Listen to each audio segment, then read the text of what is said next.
देखती, इतना थकी हुई रहती हूँ, एक गिलास पानी तक भी नहीं पूछ सकती। ना वक्त पर खाना मिलता है, ना धुला धुलाया कपड़ा मिलता है। अभी मुझे शॉपिंग पे जाना है, मेरे कपड़े भी इस्त्री भी नहीं है और अभी मैं क्या पहनूंगी। और मेरे ससुराल के लोग आ रहे हैं, सारा घर बिखरा पड़ा है। वो आके देखेंगे तो क्या सोचेंगे। अम्मी आपने तो उसे सर पर चढ़ा रखा है, कहती है अपने कपड़े और अपनी अम्मी के कपड़े खुद ही धोया करो। आखिर इसे किस बात का गुरूर है। देखना अम्मी, एक दिन तुम पछताओगी। ठीक है बेटी, अभी उस चुड़ैल की खबर लेती हूँ। वो मेरी बेटी को इतना तकलीफ देती है, वो अपने आप को समझ कर क्या रखी है। अरे मनुष्य, इधर आ।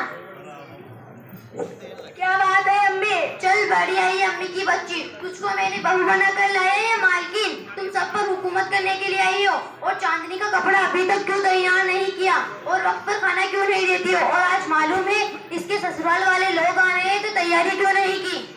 अम्मी सारा दिन मेकअप में लगी रहेगी तो खाना कैसे बनाएगी।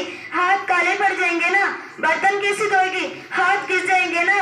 अम्मी मैंने एक हफ्ता पहले एक दर्जन साबुन लाया था, एक हफ्ता भी नहीं चला, सारा साबुन खत्म हो गया। हाय अल्लाह, मैं तो साबुन और क्रीम ला ला कर थक गई हूँ। कभी ये खत्म, कभी वो खत्म। कभी तो आँख से देखा होगा तब ना, जब से गड़बड़ाई घर की सारी बरकतें चली गई।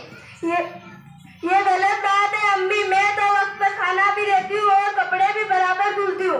रात को देर तक काम की तो चांदनी के बिस्तर पर क्या सो गई, तो शिकायत कर रही है। अम्मी अभी मेहमान आने में काफी टाइम है, उनके आने से पहले हमारा काम हो जाएगा।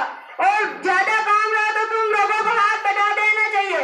और अकेले में कितना काम कर सकती हो। और रही बात साबुन और क्रीम की, तो तुम्हारा बेटा खुद ही कहता है जरा बन ठन कर रहा करो, अकेले में थोड़ी इतना इस्तेमाल कर लेती हो। और आप तो और आपकी बेटी भी। अरे मनुष्य, तू होती कौन है मेरी बेटी के बारे में कहने वाली। तेरा बाप ला कर देता है, एक कौड़ी का सामान लाई नहीं। हमने समझा आएगी, करेगी, खिलाएगी, लेकिन तू तो सारे घर पर कब्जा करने के लिए आई है। लेकिन अब तेरा यहाँ कुछ नहीं होगा। तू आज अपने बाप को फोन करके कह दे कि मुझे टीवी, फ्रिज और सारा दहेज का सामान चाहिए, और मेरी बेटी का बिस्तर और कोई सा भी सामान हाथ नहीं लगाना। अम्मी अब तक जो कुछ हुआ उसके लिए माफी चाहती हूँ। मेरी शादी तक मेरे माँ बाप ने जितना चाहा उतना दिया, अब मैं नहीं ला सकती। तू क्या लाई है भिखारी, एक महीने के अंदर कोई सामान नहीं लाई तो देख मैं तेरा क्या करूंगी। आने दे मेरे बेटे को, मैं तुझे आज ही घर से बाहर निकलवा दूंगी। चल भाग यहाँ से। अस्सलाम वालेकुम। अस्सलाम। आइए बैठिए। चांदनी, तुम्हारे ससुराल वाले लोग आए हैं, चाय नाश्ता लाओ। बर्तन, पलंग, बाल्टी, ये सब क्या है। हम क्या बीच में है क्या। इसमें सोफा है, फ्रिज है, ये सब कहाँ गए। आप अपना सामान यही रखे और अपनी बेटी भी यही रखे। हम जा रहे हैं। रुक जाइए ना अम्मी। नहीं, हम जा रहे हैं। अस्सलाम वालेकुम। वालेकुम अस्सलाम। अरे आप लोग क्या ये दंगा फसाद लगा रखा है। देखो आपा, आपकी यहाँ की औरतें कितनी वादा खिलाफ होती है।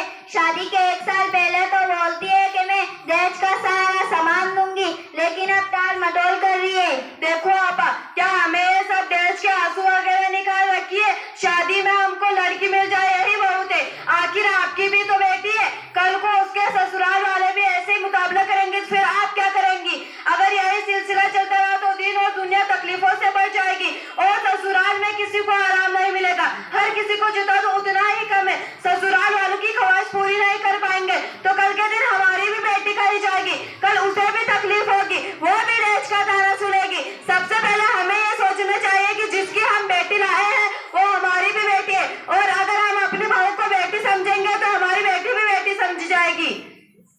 आपा, आपने तो हमारी आंखें खोल दी। अब तक तो हम अंधेरे में थे। आपा मुझे माफ करना, मैंने आपसे दहेज का मुतालबा किया। मैंने माफ किया, अल्लाह भी माफ करे। बेटी जरा बहू को बुलाना। भाभी क्या बात है अम्मी। बहू मुझे माफ करना, मैंने तुम्हारे साथ जुल्म किया और दहेज का मुतालबा किया। मैंने माफ किया, अल्लाह भी माफ करेगा। शुक्रिया हम सबकी आंखें खोलने के लिए। अब हम सब साथ रहेंगे इंशाल्लाह। तो मेरी गुजारिश, आप माँ और बहनों से अपनी बहू को बेटी समझे। अस्सलाम वालेकुम।